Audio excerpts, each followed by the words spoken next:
Namaste, my little friends. Welcome to our magical storybook explainer today. I am so happy you're here with me. Are you ready to go on a super special adventure? Okay, let's just dive right in. Today, we're going to talk about something so big, so green, and so wonderful. We are exploring the story of a very special giant tree. So settle down, get nice and cozy, and open up those listening ears because this is a story full of magic, little birds, and a tree that literally touches the sky. But first tell me, do you love big leafy trees? Can you nod your head yes for me? I know I absolutely do. Have you ever stood under a giant tree and looked way up at the branches? They look like they're trying to tickle the clouds, don't they? And the leaves go swish, swish, swish in the wind. Trees are kind of like big, friendly giants that give us cool shade when the sun is really hot. Keep that beautiful leafy tree in your mind as we start our story today. Okay, Chapter 1, A House on a Hill, Dilip Chitre's Home. Our story actually starts in a place that's very quiet and very peaceful. Imagine a little house, but this isn't just any house. This house is sitting right on top of a high hill. Can you make a hill with your hands? Just like that. Up on this hill, the air is fresh and the breeze gently blows. It's a very cozy scene. Really, the perfect place for a story to begin. Now, this is our friend Dilip. Can you say hello, Dilip? Dilip is a poet, and a poet is someone who uses magical words to tell beautiful stories, exactly like the one we're sharing today. Dilip used to live in that cozy house on the high hill, in a lovely place called Baroda. He had very kind eyes, and he just loved to look out of his window at all the wonderful things growing right around his home. A long time ago, there were other little houses around Dilip's house, but one day the other houses had to be taken down. So what do you think was left? Well, it was just Dilip's house, standing all by itself, surrounded by lots and lots of beautiful trees. It became a very special green paradise, just one house and a whole forest of friends. Let's move on to Chapter 2, Grandma's Wisdom and Sacred Trees. Inside Dilip's house, there lived his loving grandmother. She was so very wise. She wore a soft, beautiful sari, and she knew all about the world. She knew all the secrets of the plants, the flowers, and especially the trees. She loved them like they were her very own children. Do you know what grandmother used to say? Let's whisper her special words together. Trees are sacred. Can you whisper that with me? Trees are sacred. Now, sacred is a really big word, but it simply means that trees are very special and very good. They're a gift to us. They give us yummy fruit to eat, clean air to breathe, and big branches to play under. Grandmother knew we must always treat them with so much love. But, my little friends, sometimes sad things happen, even in beautiful stories. The people decided they needed more space on the hill. So the smaller trees around the house, the neem tree with its bitter green leaves, the shioga tree, and the audumber tree had to be cut down. They went chop, chop. It was very sad to see those little trees go. But there was one tree left, a tree so big it was a real giant. Chapter 3, The Giant Banyan Tree, a Massive Problem. Are you ready? Take a huge breath, because we're now going to meet the biggest tree of them all. It wasn't just a regular tree. It was a giant banyan tree.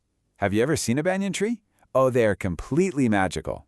They have branches that reach out super wide and roots that hang down from the sky like long giant swings. It was truly the king of the hill. Now, let's think about the number 3. Can you hold up 3 fingers for me? 1, 2, 3. This actually tells us exactly how tall the banyan tree was.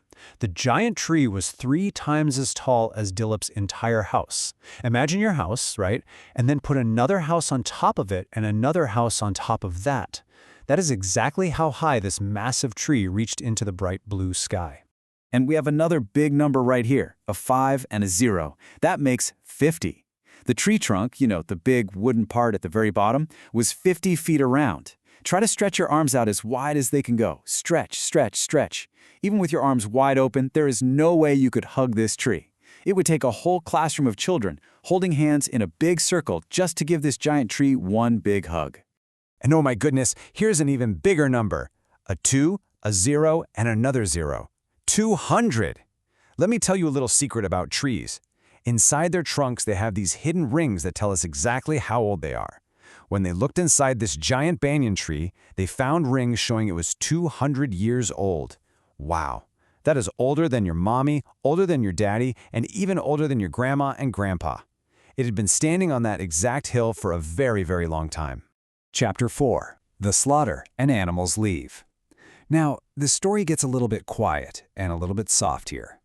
Even though the tree was huge and very old, Dilip's father said this giant tree had to be taken down too. Because it was so incredibly big, it was a very hard job. And this brings us to a part of the story that makes us think about all the little creatures who actually lived in the giant tree.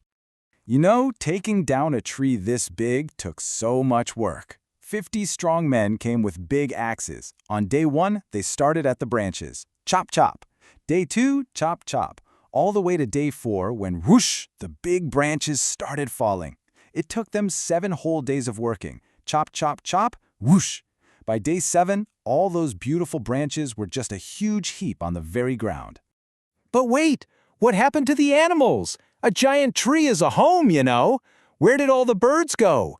When the chopping started, the little buzzing insects and the tweeting, singing birdies had to leave. Flap, flap, flap went their little wings. They flew right up into the sky to find new leafy homes. It was sad for the tree, and so sad for the birdies to lose their giant green house. Chapter 5. Dreaming of Trees and Moving to Bombay. But don't worry, my little friends, our story doesn't end sad. Let's turn the page to a really beautiful, sweet ending. After the tree was gone, Dilip and his family moved far away from that hill in Baroda. They packed up all their bags and went on a really long trip. So Dilip moved to a big, busy city called Bombay. This big city had super tall buildings and lots of roads. But guess what? It had almost no trees. It was very gray. But close your eyes for just a second. Do you know where the giant banyan tree went? It went right inside Dilip's dreams.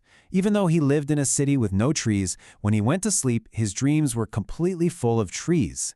The magical banyan tree kept growing its long, swinging roots right inside his beautiful dreams, every single night. The tree lived on right in his heart. And that brings us to the very end of our wonderful explainer today.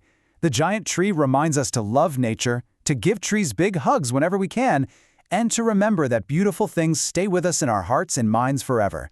So I want to ask you, when you go to sleep and close your eyes tonight, what kind of magical tree will you dream of? Will it be super tall? Will it have sweet fruit? Will little birdies sing in its branches? Dream big, my little friends, and always, always love the green trees. See you next time!